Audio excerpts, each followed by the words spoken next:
Sabe, tem uma citação do Aaron Levy que eu acho que abre perfeitamente o nosso papo de hoje. Manda aí, qual é? Ele diz assim: seu trabalho como gerente é ser um relógio, como líder, uma bússola, E como empreendedor? um canivete suíço. Para mim, isso fecha a conta. É uma imagem ótima, né? Porque assim, o relógio e a bússola, eles são sobre ordem, sobre direção.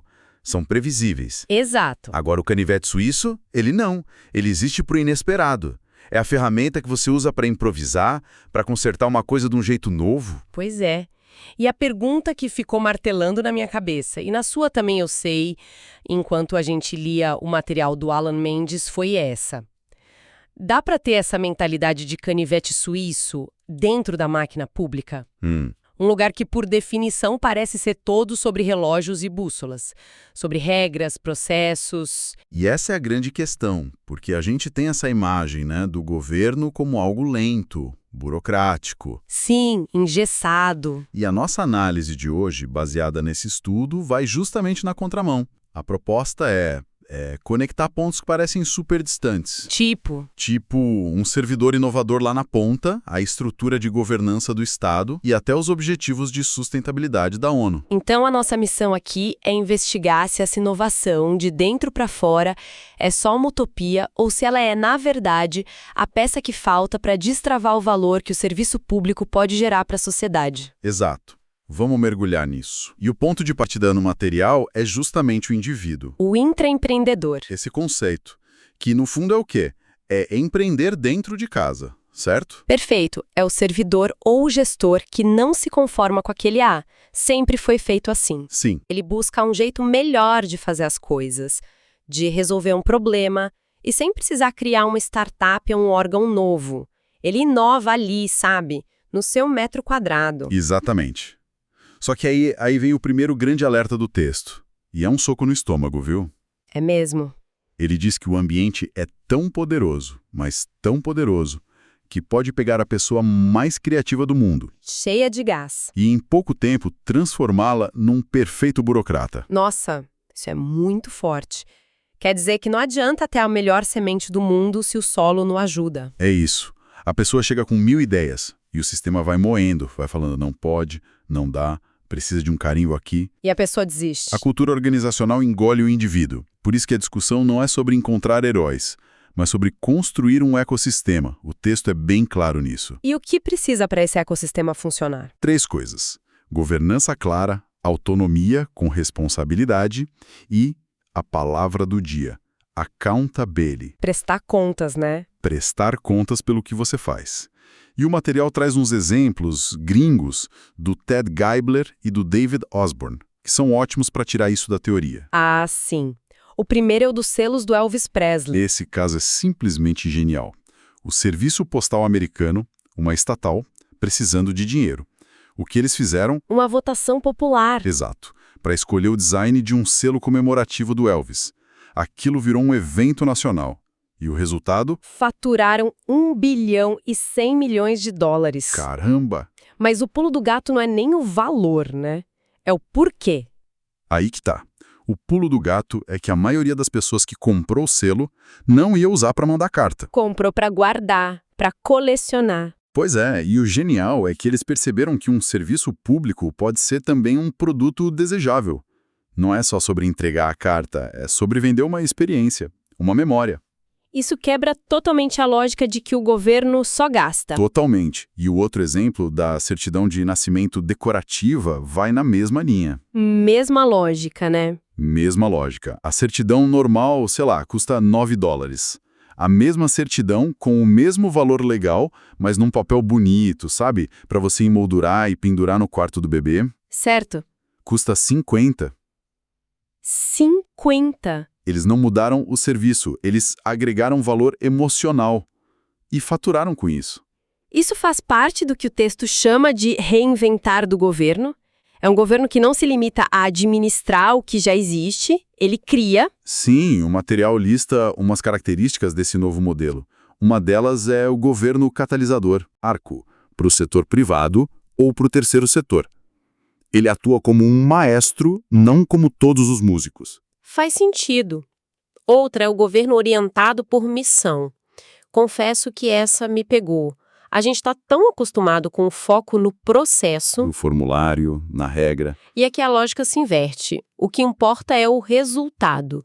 A missão é vacinar 90% da população. Então o foco é esse. Se o processo atual está atrapalhando, muda-se o processo. O resultado é o chefe, não a regra. O que exige uma maturidade de gestão gigantesca, né? E claro, tem o governo empreendedor, que a gente viu nos exemplos, e o governo preventivo, que tenta apagar o fogo antes que ele comece. Ok, mas essa ideia de governo empreendedor catalisador é fantástica, mas soa como outro planeta quando a gente olha para certas práticas da realidade brasileira. Sim, o material entra fundo nesses obstáculos. E ele nomeia os dois principais fantasmas, né? Exato.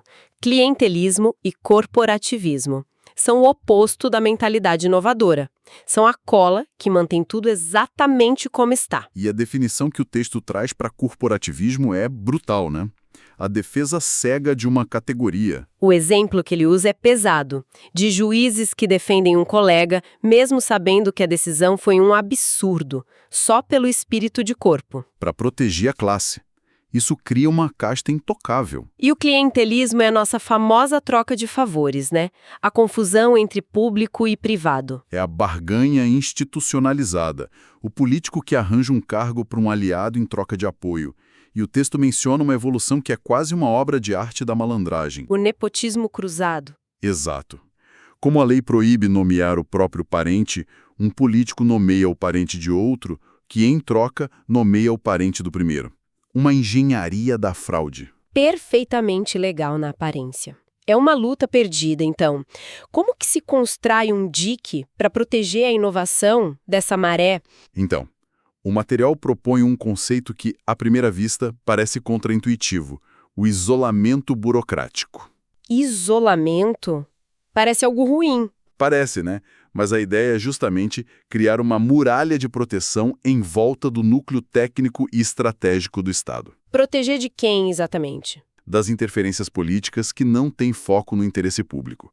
É garantir que uma decisão sobre saúde, por exemplo, seja tomada com base em dados, por especialistas, e não porque um grupo político quer favorecer uma empresa. Ah, entendi. É blindar a técnica da politicagem. Isso. Certo. Então temos esse inovador em potencial, o canivete suíço, mas ele está nadando contra essa maré de clientelismo. O isolamento burocrático seria um colete salva-vidas. Mas só isso não basta. Precisa de uma estrutura, um barco mais forte. E aí que o material fala de governança e governabilidade. Que parecem a mesma coisa, mas não são. Não são e é crucial não confundir. Pensa assim, governabilidade é ter o direito de dirigir o carro. É a legitimidade que o governo tem, o apoio político, a estabilidade. Se o país está um caos, com protesto todo dia, a governabilidade está baixa. Perfeito. E a governança? A governança é saber dirigir o carro. É isso. É ter um carro que funciona, com freio, com motor, e ter um mapa. São as regras, os processos, as ferramentas que o governo usa para de fato governar. É o como as coisas são feitas. Faz todo sentido. O texto até cita o plano diretor da reforma do aparelho do Estado lá de 1995. Que dizia exatamente isso. O Brasil daquela época tinha governabilidade. A democracia estava consolidada. O problema era a governança. A máquina pública era um carro velho, pesado, que não saía do lugar. E a relação é direta. Uma boa governança, um governo que entrega resultados, que é transparente, acaba aumentando a governabilidade. A confiança da população. Uma coisa alimenta a outra. Uhum. E dentro dessa caixa de ferramentas da boa governança, tem a tal da accountability, que a gente já mencionou. Que não é só transparência, é mais que isso. Muito mais. Transparência é mostrar o que você está fazendo. Accountability é ser responsável por isso e arcar com as consequências, boas ou ruins. É a obrigação de prestar contas. Exato. E o texto quebra esse conceito em 3 tipos, o que ajuda a gente a entender. O primeiro é a horizontal. E imagino que seja o controle entre os poderes, freios e contrapesos. Isso. O Congresso fiscalizando o Executivo, o Judiciário, o controle dentro do próprio Estado. Depois tem a vertical. Essa deve ser a nossa, do eleitor, o voto. Perfeito. É o poder que o cidadão tem, de tempos em tempos, de premiar ou punir nas urnas. É o controle de baixo para cima. E a terceira? E por fim, a mais interessante, talvez, seja a societal. Que seria a fiscalização no dia a dia, a imprensa, as ONGs? Exatamente. É o controle social que acontece o tempo todo. É a reportagem investigativa que expõe corrupção, é a ONG que monitora o desmatamento. É a associação de bairro que cobra da prefeitura. E aqui que a tecnologia mudou o jogo completamente. O governo gasta era coisa de jornalista investigativo. Ou de órgão de controle. Hoje, qualquer pessoa entra no portal da transparência e vê o salário de um servidor, o custo de uma obra. É uma revolução silenciosa. A Lei de Acesso à Informação de 2011 foi um marco, porque ela inverteu a lógica. Antes, o sigilo era a regra. E hoje a publicidade é a regra. E portais como dados.gov vão além. Eles não só mostram a informação, eles entregam os dados brutos, abertos, para que qualquer pessoa possa analisar, cruzar e criar suas próprias ferramentas de controle. Isso dá um poder imenso para essa accountability societal. Imenso. Certo. Mas até aqui a gente está falando de gestão, eficiência, combate à corrupção. Parece algo muito interno da máquina pública. Como é que o material conecta tudo isso com uma pauta tão gigante como o desenvolvimento sustentável? Parece um salto enorme. E é aqui que o quebra-cabeça se fecha de uma forma brilhante. A fonte nos lembra da definição clássica de desenvolvimento sustentável, né? Suprir as nossas necessidades hoje sem destruir a chance das futuras gerações. Exato.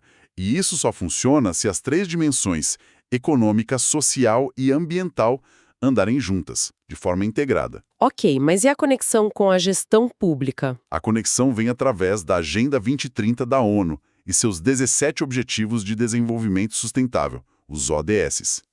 Eles são um plano de ação global. E quando você olha para esses objetivos, a ficha cai. O material destaca alguns, né? Destaca dois em especial. Primeiro, o ODS 16. Paz, justiça e instituições eficazes. Uma das metas desse objetivo é, textualmente, desenvolver instituições eficazes, responsáveis e transparentes em todos os níveis. Ou seja, tudo que a gente acabou de falar. Exato. Governança, accountability, combate ao clientelismo, não é só uma questão de boa administração. É um objetivo de desenvolvimento global. Caramba! Então, uma gestora que implementa um sistema de transparência na secretaria dela não está só melhorando a gestão, ela está, na prática, trabalhando para cumprir uma meta da ONU. Perfeitamente. E o outro é o ODS 9, Indústria, Inovação e Infraestrutura, que fala sobre modernizar, sobre promover a inovação. De novo, o trabalho do nosso canivete suíço. Do intraempreendedor. Está diretamente ligado a isso. O que o material nos mostra é que sem uma máquina pública que funcione, que seja inovadora e transparente, os ODS viram só um pôster bonito na parede. A boa governança é o motor. É o motor que transforma a intenção em realidade. Então, no fim das contas, a jornada que a gente fez foi essa. Saímos de um único servidor com uma boa ideia, o tal do canivete suíço. Passamos pelas barreiras culturais e estruturais que ele enfrenta, vimos as ferramentas de governança que podem protegê-lo e, por fim, entendemos que o trabalho dele é uma peça fundamental para construir um futuro sustentável para todo mundo. Exato. A inovação não é um luxo, é uma necessidade estratégica. Ela não acontece no vácuo. Ela precisa de uma estrutura que a permita florescer e de um propósito maior que a direcione. O estudo descreve esse caminho. Descreve. E ele termina mencionando as ferramentas de participação que a sociedade tem à disposição. Ouvidorias, conselhos de políticas públicas, orçamento participativo. E isso deixa uma provocação no ar, não deixa? Deixa. Fica uma questão para a gente levar para casa. O material nos mostra que o governo precisa se inventar e que as ferramentas para fiscalização cidadã existem e são cada vez mais poderosas. A pergunta que fica é... A pergunta que não quer calar é: o que nós, como sociedade, fazemos com isso? Como cada pessoa pode usar uma lei de acesso à informação, um conselho municipal ou até as redes sociais para, de fato, participar dessa construção e ajudar a empurrar o governo na direção de instituições mais fortes e inovadoras?